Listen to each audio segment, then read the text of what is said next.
Welcome, ladies and gentlemen. Please join me as we take a trip down memory lane, going back close to 9 or 10 years now. I was playing a PSA event in Rochester, New York, and it was a first round match, and I was up against this college player from the University of Rochester. And I was up 2-0.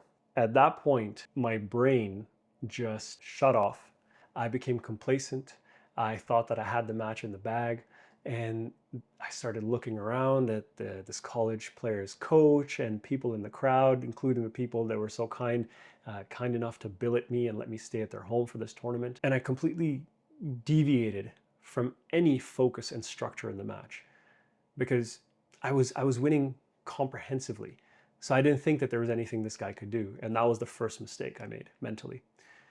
Lo and behold, we start the third game. He comes out with renewed vigor, renewed fire. And to be honest, I actually actively remember him talking to his coach while I was on court hitting. I don't even think I came off the court between the second and third game because I thought I had it signed, sealed, and delivered. And I remember looking at his coach, and his coach it looked like he was saying, man, you like, this guy's not even good. You could beat this guy. You go out there and kill this guy. And you could see him just like with that energy. And the coach and I made eye contact as well. But I didn't think much of it at the time.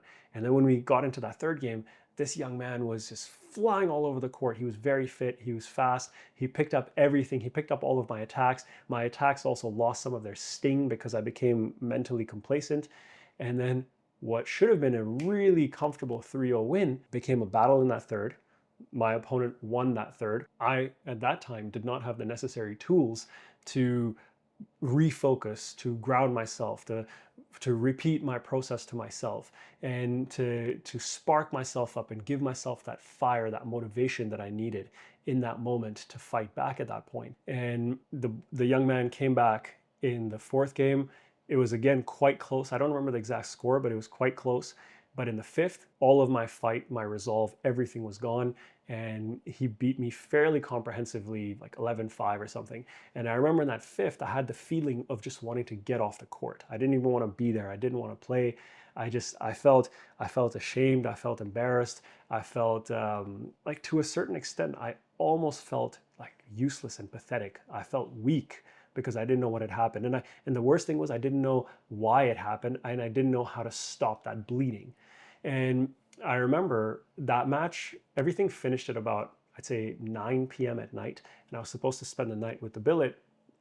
And I was so frustrated and so angry at myself. And I excused myself. I went back to their home. I picked up my stuff and I drove like 4 hours to get back home that same night, arriving back at something like 2 a.m. because I was just so angry, so livid. And I didn't know what had happened, but I knew that I never wanted that to happen again. Now, that had happened a few times in the past, and it certainly happened again, not to that extent, but it did happen again not too long after that, because I didn't have the right tools at my disposal to learn how to manage that situation. Now, let me be clear. Everything I described is actually very common. It's not fun, it's not enjoyable, but a lot of athletes who set high expectations for themselves, who put pressure on themselves, they really feel like this. Now, if you're a parent and you're listening to this, that is likely how your child has felt at some point or still continues to feel at points. And if you're a player yourself, I'm sure you felt that at some point in your life if you have worked really, really hard at your squash or in another facet of life and you've set certain ambitious goals and expectations for yourself, you've probably experienced this as well. Check out Curtis Malik in this clip. He has Mazen Hesham on the ropes from the get-go.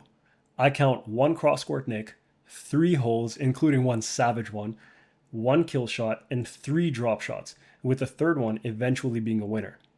That's 8 quality attacking shots in 1 rally, and the ball kept coming back until Mazen was eventually too far out of position. I refer to this concept as progressive pressure, which is the idea of attacking one's opponent not to win rallies outright every time, but rather attack with high margins and use other disruptive tools until your opponent is far enough out of position that a winning shot may be played relatively comfortably. Now, this takes a calm demeanor, a genuine trust in the process, consistent accuracy, and high confidence in one's abilities. Thankfully now, years later, my mental awareness, my toolkit, and in-moment control have all improved drastically. If you've gone through painful experiences like I have, and you're a lifelong learner that prides themselves on personal development and mastery, then please send me an email at ahad@arperformance.com and let's assess how we may work together.